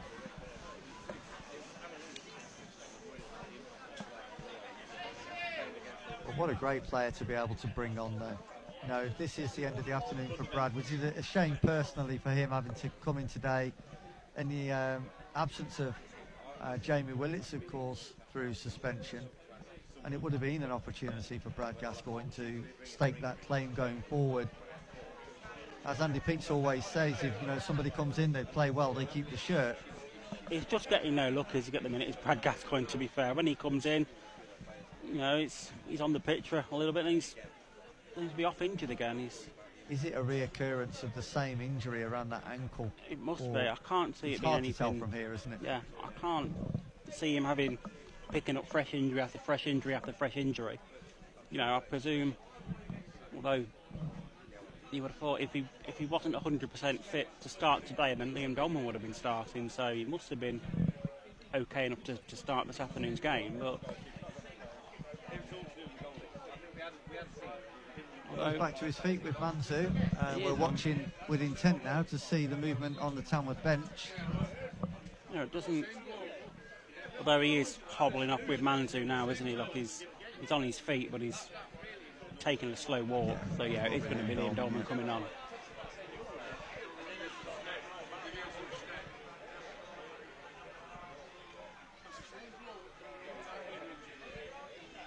No, it's a shame for Brad, it really is. He just, this point in the season where, he started, he got sent off against Scunthorpe, then he's been a bit part player, basically, is what I'm saying. Yeah. And then his season's not got going yet. After being ever present for Kettering last season in one of the measliest defences in the entire league, he'll be confident that he can come in and do a job. And it's a shame. It's a shame for Brad that it's ended this way for him this afternoon. And who knows going forward now how long he'll be out for with this.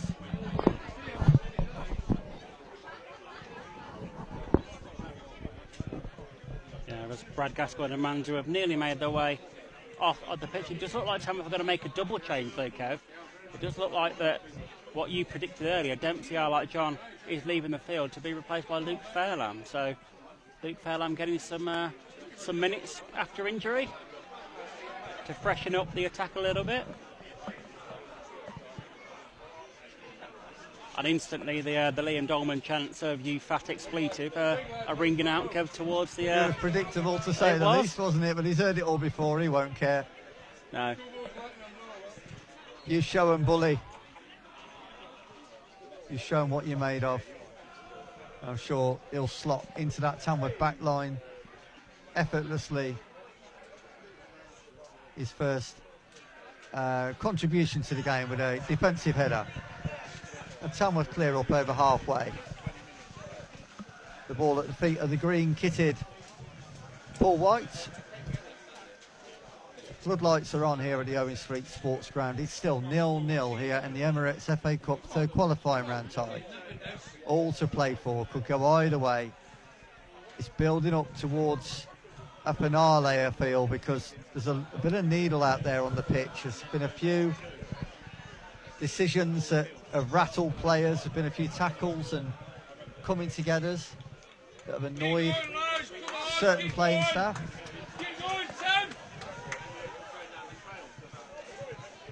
Jazz Singh with a goal kick. Curley for the short option. And he's chosen. Curley will strike this one forward then, deep into the Colville half. Deacon, the target, was beaten in the air by Towers. And now Berwich holds on to the ball long enough to be able to find support in the form of Dean, I believe that was, forward by Ngoma. Straight onto the head of Dolman, who just lanced it back to Jazz Singh with consummate ease. And like I said, just settling smoothly into the Tamworth back line, Stu. Yeah, absolutely. You know, and obviously, if this game does happen to go to a replay, Jamie Willits will be available, whether he is chosen or not. That comes down to Andy Peaks and co, but yeah, of course. his suspension will be up. Tamworth building an attack now. It's the Schooner. And it's just, again, that final pass just didn't quite happen for Tamworth there. It all came to nothing. Far too much power on the pass wide. Sees it out for a Colville throw in that area that we can't quite see beyond the Colville manager, Adam Stevens. But 0-0 as we enter towards the last 20 minutes of this game.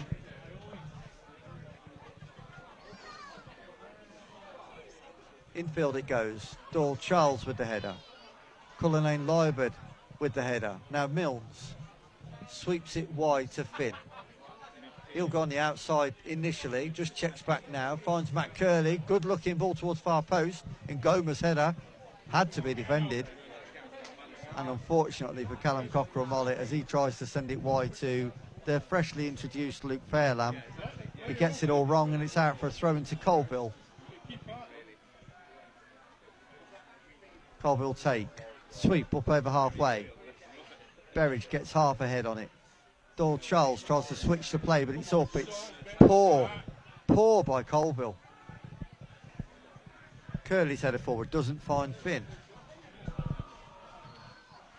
Both sides guilty, Stu, aren't they? Just gifting the possession back from one moment to another. Absolutely. At the minute, the last 5 minutes of this this half that we're played so far have not been the best. And point in case there, a clearance out by Paul White was overhit and straight out of play for a Tamworth throw on the halfway line. Even then, as Jamie Jellis tried to scoop it up to the arms of Matt Curley to take the throw, he scooped it too high. It went out of play. Yeah, it went over the perimeter. Yeah, it's one of them. Just one of those days, isn't it? It happens. But both teams doing exactly the same things. Look like they're in a promising position, and then a poor pass or overhit, or it just breaks down, or there's good pressing by the opposition. Here's the Schooner battling away gamely on the far side. Free kick Tamworth. Yeah, I think that was for the foul previously on Luke Fairlamb, but the referee tried to play advantage, but nothing was given. Yeah, take your pick there. But I think it has gone the way of the one on Luke Fairlamb. So nearer the touchline on the far side. 12 yards or so into the Colville half. Ben Milnes will be the person to send it into the Colville area. Just 2 clean sheets in the last 10 matches for Colville. It's under threat now as well. Towards far post to Cullinane Liebert, but just about dealt with by Colville. Falls to Jellis now. He tries to find Cullinane Liebert once more with a low ball. Just about, again, intercepted by Colville, rather messily out for a throw into Tamworth. But nothing scintillating and sparkling about the Tamworth performance either. It's very dogged, it's very messy. It lacks quality from both sides. And it's a classic 0-0 at the moment, where it could be a 1-0 potentially. In it goes, long throw to the Colville area. Doesn't come to anything off Nathan Schooner and bobbles through harmlessly to Paul White, who kicks it long instantly up towards the head of Liam Dolman. Touch from Fairlamb.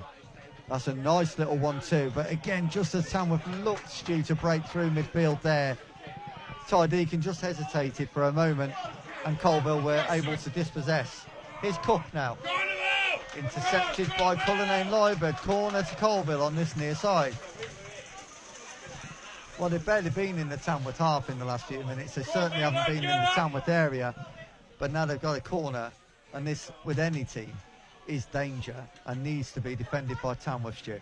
Yeah, absolutely. And, if Colville do score, this end of the ground's going to go into absolute raptures, isn't it? But let's hope Tamworth can defend this one resiliently. Ball comes across, claimed by Jazz Singh easily. And poor corner, in What fairness. an awful corner by McGlinchey. It was terrible, and that's given Tamworth possibly one of the best opportunities of scoring in this game now on the break. Fairlamb, infield it goes. Jealous sweeps it across to Schooner. Colville now got everybody back. Cockrell, Mollett's cross. Messy in the area, nod down actually by Putman, I think it was eventually. Easy for Paul White, ahead of Kyle Finn.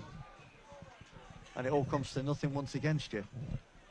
Yeah, I was just looking there, but Finn's gained the ball on the halfway line. He charges down the right-hand line. Suddenly plays a nice ball in to Curley, but it was a little bit heavy again, and out of play for a goal kick to Colville. But once again there, Colville giving the ball away, and Kyle Finn latching onto that one, Kev. And unfortunately, his touch a little bit too heavy after doing all the good work to get into the position. But that moment, that phase of play, absolutely summed up the afternoon, though, didn't it? And what we saw was the pressing was good by Tamworth. It was poor by Colville to give the ball away, but we did nothing with it.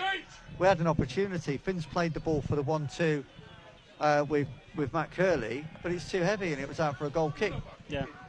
Whereas other games, we put the press on, we get the opportunity in the box and we score goals. We are the National League North's, well, one of the top goal scorers in that league, so it's just deserted us over the last couple of games, hasn't it? No, Well, Come on, referee! You just have to keep playing through phases like this, don't you?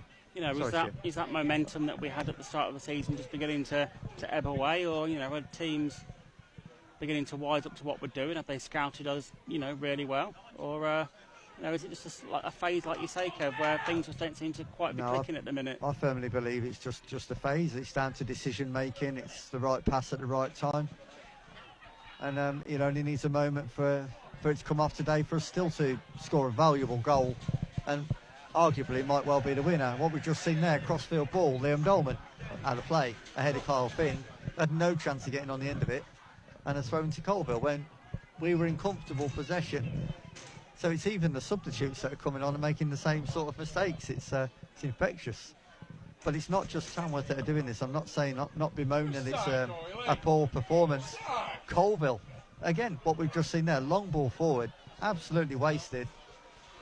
No chance for Cook to get on the end of it. Easy for Tamworth to defend. So here's Matt Curley, back to Jazz Singh. Takes a touch just outside the area. Forward it goes, centrally, looking for Deacon. Gets a defensive flick on it, falls to Jealous, who scampers after it. What can he make of it now? Cuts inside, left foot across towards the far post. It's interesting, and eventually well marshalled by Alex Dean, and out for a goal kick. Just be interesting to see if Andy Peaks manages to decide to make his third and final change of the afternoon, and what he would go with. Obviously one change was forced through Liam Dolman having to come on. But we've got Callum Riley and obviously Kai Williams on the bench as well, but Kai generally plays on the left, which is where Luke Fairlamb is, so I don't want to jinx it, but I doubt we'll see Kai this afternoon now. No, I doubt it as well. It's not quite his time yet, is it? No. It's coming together on Ben Milnes there with Steve Towers, and there's not been too much made of that one, but it is a free kick to Tamworth, a couple of yards into the Colville half. It was an honest attempt to go for the ball, in fairness to Towers, but it was slightly late.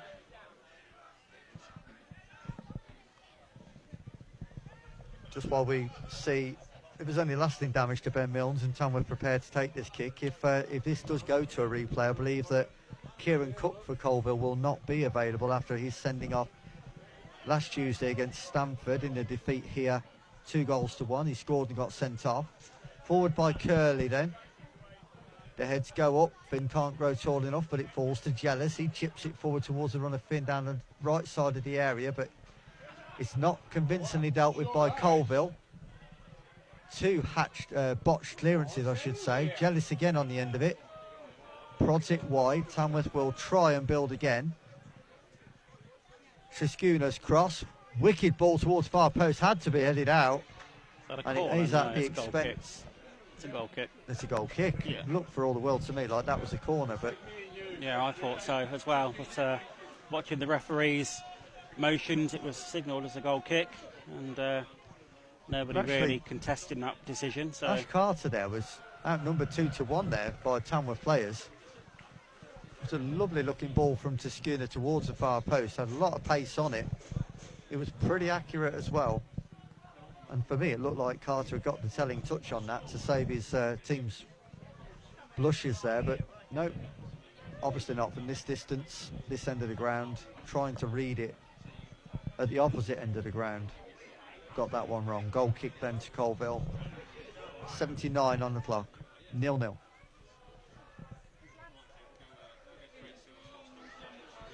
Dolman intercepts, throw in to Colville.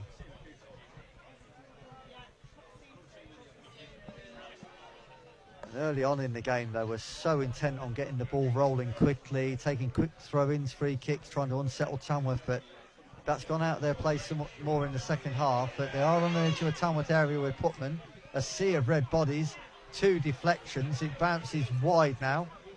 Cross deflected out, off Callum Cockrell-Mollett.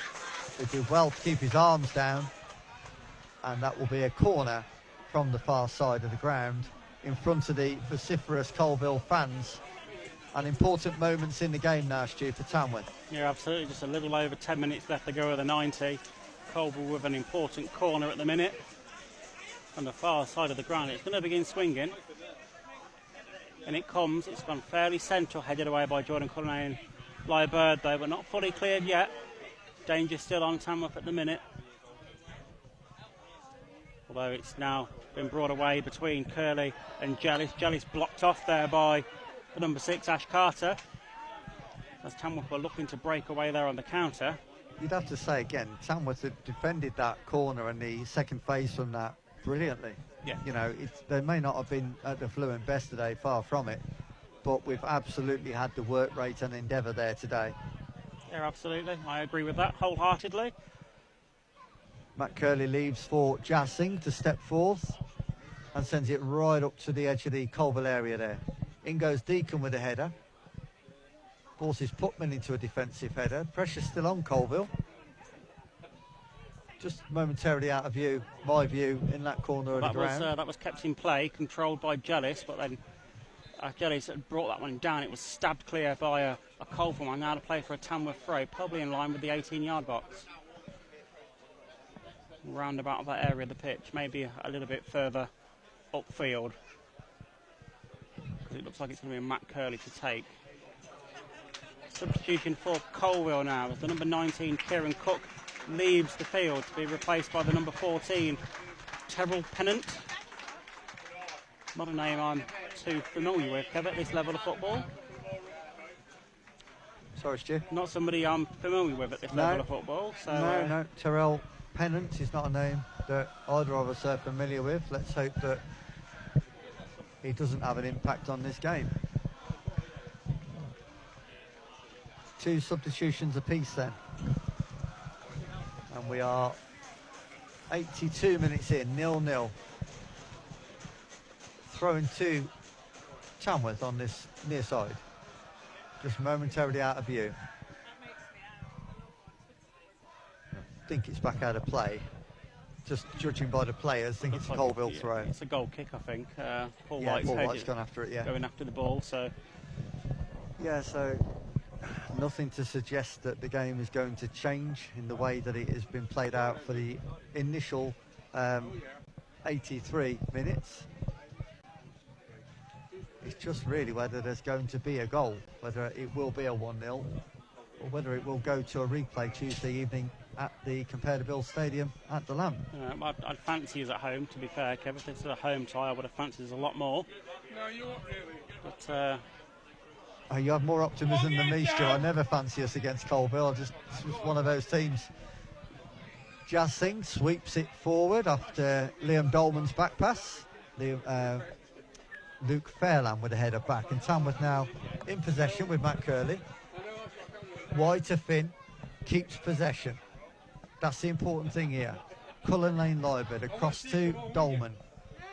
And now Callum Cockrell-Mollett sweeps it forward for the header of Shaskuna. Can't quite direct it.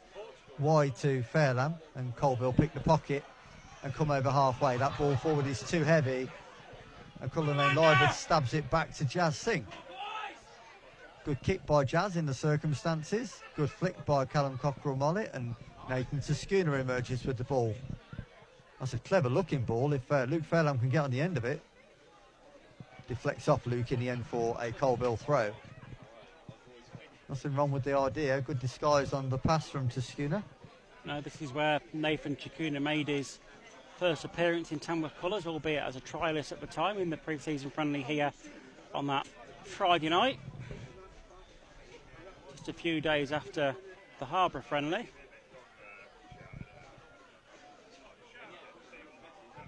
Yeah, and he's been a good acquisition, hasn't he, Nathan Schooner? I think Yeah.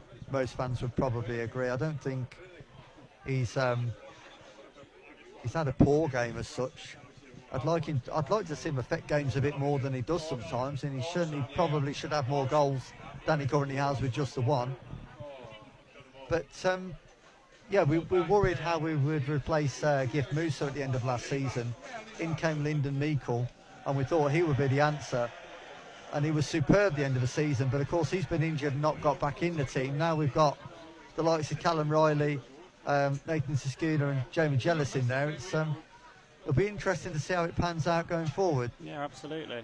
Tamworth have been almost 100% in possession while I was talking, but now give the ball away in midfield. Berridge wide to the newly introduced Terrell Pennant. He tries to get a crossover, but it comes off Matt Curley at the expense of a corner on this near side. Defending again for Tamworth to do. Doyle Charles with the short option, but I think that'll be ignored. Yeah, it was Pennant who was going to take the corner, but it's now being left for McGlinchey will take it this time, yeah. but I hope it's like the last one. It was poor. It was easy meat and drink for Jordan Cullinane Livewood to head it clear. Important moments now. Fires over from McGlinchey, flicked on by an unmarked Cullinane Livewood. And actually, Colville have managed to get another corner out of this now after Jordan, that's Callum Cockrell-Mollett, but I don't think he intended to send it out of play. No, I don't think he did at all. Looked like he was injured in that collision, but he's okay. And Tamworth is defending to do. Another poor corner has somehow resulted in another corner. Far-sided from Putman, near post area, headed well away by Matt Curley. Back in it comes, off the 6-yard line by Tamworth. Colville try to recycle. Luke Fairlamb digs out a pass forward, up over halfway. And I think it's still in play actually, right on that far touchline. And Joe Doyle Charles just sends it back to Paul White. And Tamworth will just relieve that pressure, Stu. Yeah, it was mounting just a little bit, wasn't it, Kev? With them two corners in quick succession, but Tamworth now in the final third, heading towards the Colville goal, but the ball headed safely back to the grateful arms of Paul White in the Colville goal, Kev. Yeah, Kyle Finn putting the pressure on Ash Carter there, and good header by Carter back to Paul White. A lot of experience between them pair. Forward it goes then by Paul White as the minutes start to run out here at the Owen Street Sports Ground. 0-0, all to play for. We would prefer to get this done and dusted today, and I think Colville sense this is their best opportunity and they're starting to go for it now. But Tamworth are stepping it up in response. Here's Ben Milnes after a wonderful slide tackle to regain possession from Callum Cockrell-Mollett. Milnes wide now to Finn. Yet again, steps inside. Got two for company though. Gets it across to Milnes. Oh, it's in the corner from skipper Ben Milnes. A delicious effort. No chance for White. He bulges the side net in. Tamworth leads you. Yeah, absolutely fantastic strike from Ben Milnes. Was it on the edge of the area? Kev found that bottom corner of the goal, nestled the ball in the back of the net, past the outstretched Paul White. And yeah, it's been, I wouldn't like to say it's been coming, Kev, but we're just going to stand strong now for the final couple of minutes because Colville will undoubtedly throw the kitchen sink at us now Yeah, it's going to be a frantic finale now. Tamworth in front, and what was really, really weird there was that atmosphere around us, because we're predominantly in amongst Coalville fans who have been Silence, so wasn't it? raucous for the entire game. It's been hard to concentrate on what we're doing. But of course, we get excited because we've scored. The Tamworth fans are an absolute mile away from us at the other end of the ground. This entire half of the ground was silent. Yeah, I'm shouting because we've just scored, Yeah. and I'm fearing the daggers and the eyes, mate, and it's not pleasant. But who cares? My team are winning. Well, we are going to see Come on, Lyndon Tamworth. We are going to see Lyndon Meikle get some minutes on the pitch, and he is going to replace Nathan Shakuna. There's also a change for Coalville, and I believe it's their number 20, Morgan Owen, the one coming on. And potentially Hervé Pepe and Gomer is the one leaving the field. I think that's what I can see from here.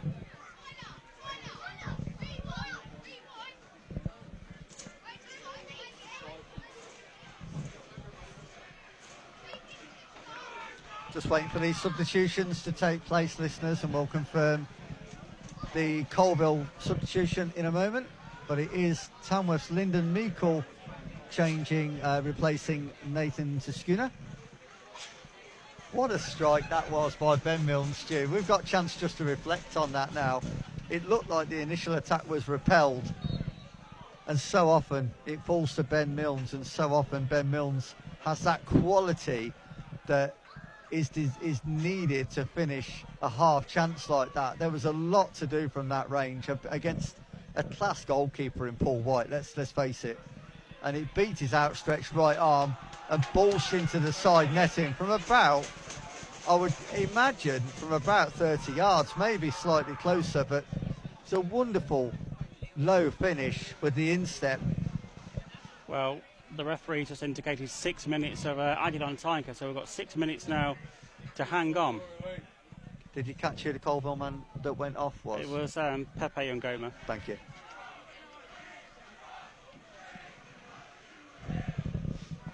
So, we've said it, we've called it all along that it might well be a 1-0 or a 0-0.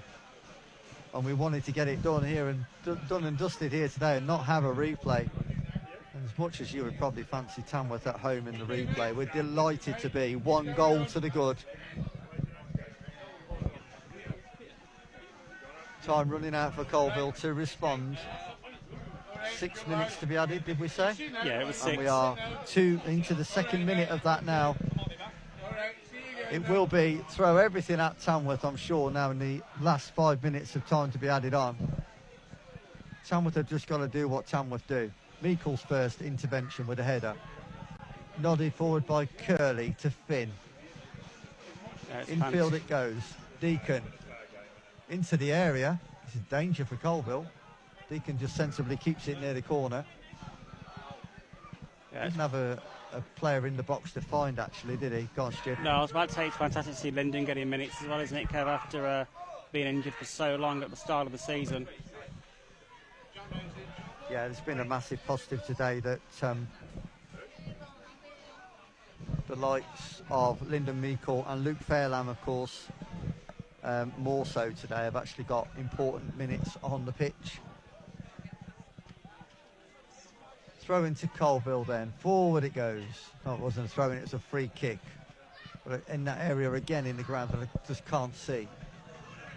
Forward it comes. Defensive header by Cullinane Liebert. Second intervention by Cullinane Liebert. Up to halfway. Can't stick on Ty Deacon.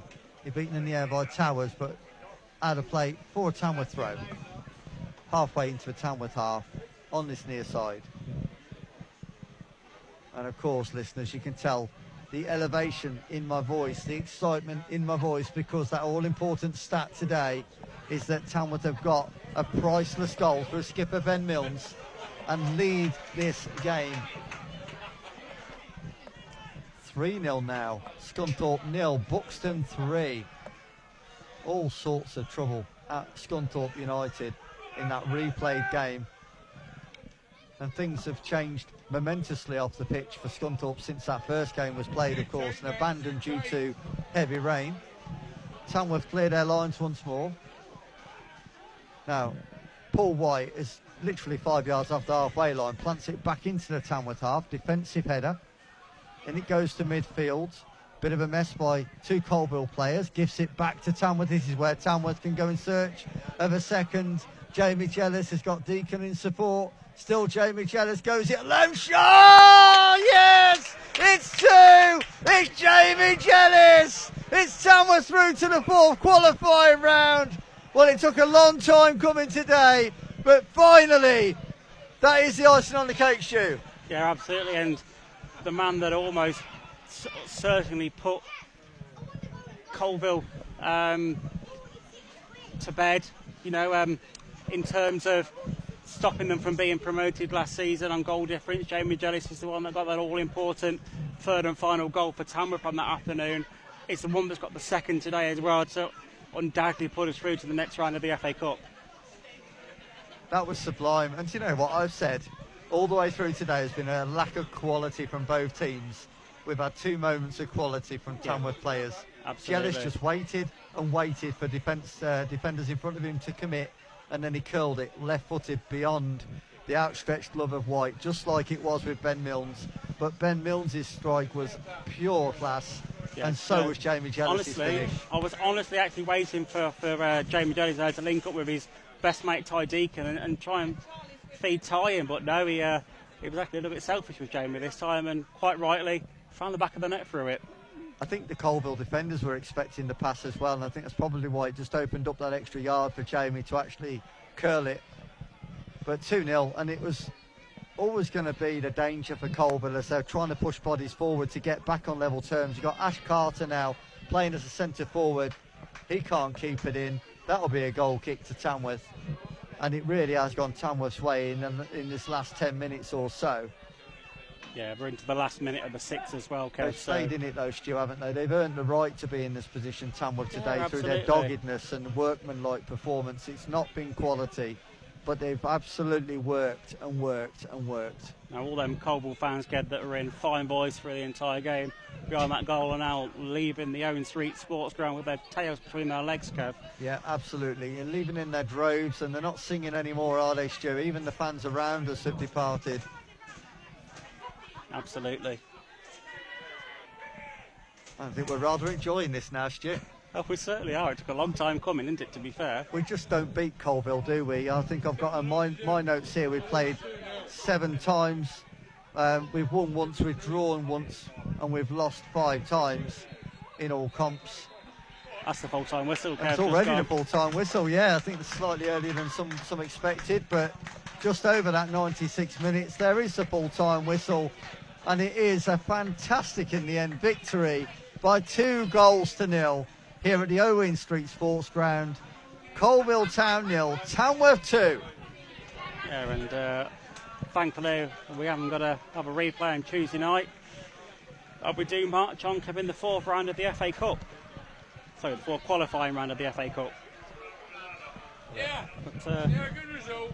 I don't think he deserved it, but I don't think he deserved it. Very strange scores going on in and around the FA Cup. But yeah, just looking at some of the games that are still going on in the FA Cup, very strange for me. Notably, let me just find the one I was looking at. Starbridge are leading Mickle 1-0. You know, that game's still going on, and we all know how much of a raucous start Mickle have had to the season in the Southern League Central. Won every single game, absolutely faultless so far. You know, facing going out of the FA Cup. So there's some very, very strange results looking through them, but yeah, it's just fantastic this afternoon, isn't it, Kev, that we've got the job done. It wasn't the best of performances. Did we deserve it? A lot of the Coalville fans probably think we don't, but I do think that at times in the game we were the better of the two. We had more possession in the final third, although we didn't probably do as much as we should have done with it. But I certainly think Paul White was the busier of the two keepers throughout the game.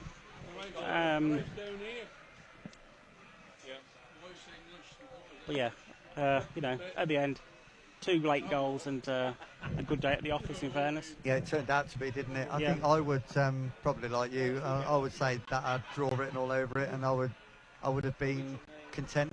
I think it would have been a fair result if it had been a draw today. You could hear it clearly over the airwaves. You could hear the Coalville fans saying that we didn't deserve to win that.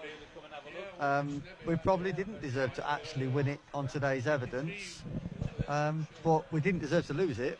No. I think there's a lot of effort out there from the players, and I think ultimately what they've done is they've earned the right for that little bit of quality to shine through. And the difference between Coalville right now and Tamworth is that Tamworth have got that little bit of quality. Coalville lacked it today. I'm actually a little bit surprised by how poor they were in key moments of this game. They never really opened Tamworth up today at all. Jazz had a couple of saves that were comfortable in the first half, but honestly, I really don't. I'm surprised how easy it was from a defensive point of view for Tamworth today. They're certainly not the same Coalville squad that we faced last season. Let's get that right. They were a different beast last season. Something's missing so far from them from this season. The league results show that as well, and we've seen that this afternoon as well from our point of view. But I was going to say next game for us, Kev, is Darlington next Saturday, and they've had a torrid start to the season, haven't they? In fairness, and I think they, at the start of play today, were bottom of the National League North. A team that always, for me, were one that were, the higher echelons of the National League North, and certainly when we were there. But something not going too right at Darlington at the minute. And, a very forward-looking club, looking to go up this season, I think. But opposite end of the table so far. Hopefully we can capitalise on that, Kev, and have a fantastic result next weekend. Back at the land, back at home. It's one, unfortunately, that I will miss as I go away on holiday on Friday. So unfortunately, I will not be there for that one.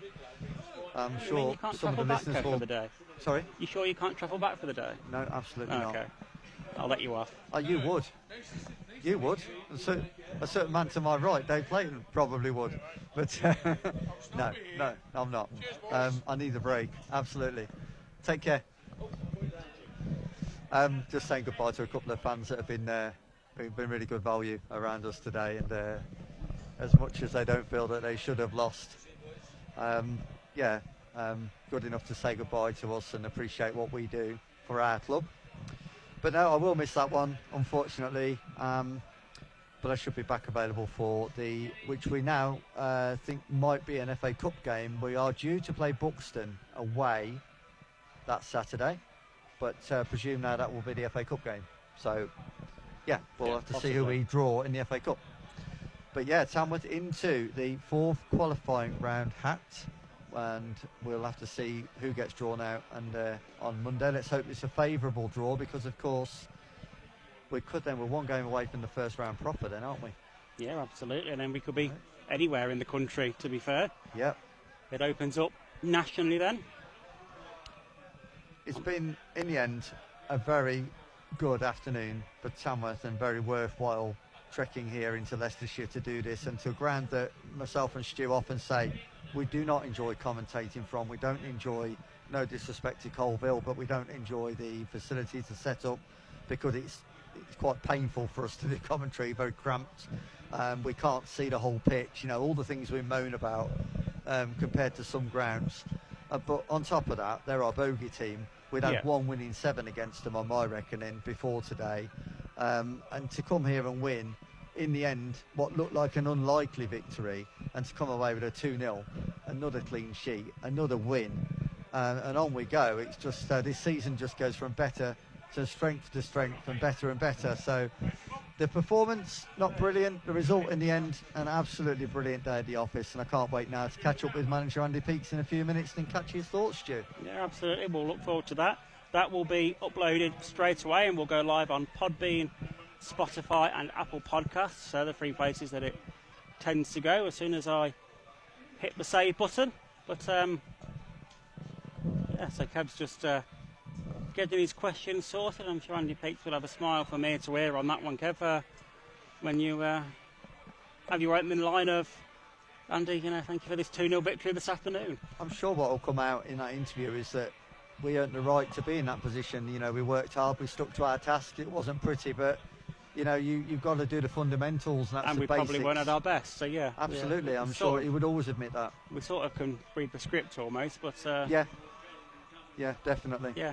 But like we said, listeners, you can catch that interview almost live on Podbean, and we will hopefully catch up with Andy Peaks in a few minutes' time, and then make our way home before it gets too cold. And wet, yeah. But thank you very much for being with us. We've enjoyed your company, and in the end it was all the better because we got the win. As Stu said, it will be the next commentary from ourselves, or from Lambs Media, will be for the visit of Darlington a week today at the Compare to Build Stadium, so you can look forward to that one. Whoever Stu ends up doing commentary with that day, it may Yeah. even be solo again, I'll be there, definitely. but that's a given, he'll be there. Yeah, absolutely. That's just about it from today then, from the Owen Street Sports Ground in the Emirates FA Cup third qualifying round, where it has finished Coalville Town 0, Tamworth 2.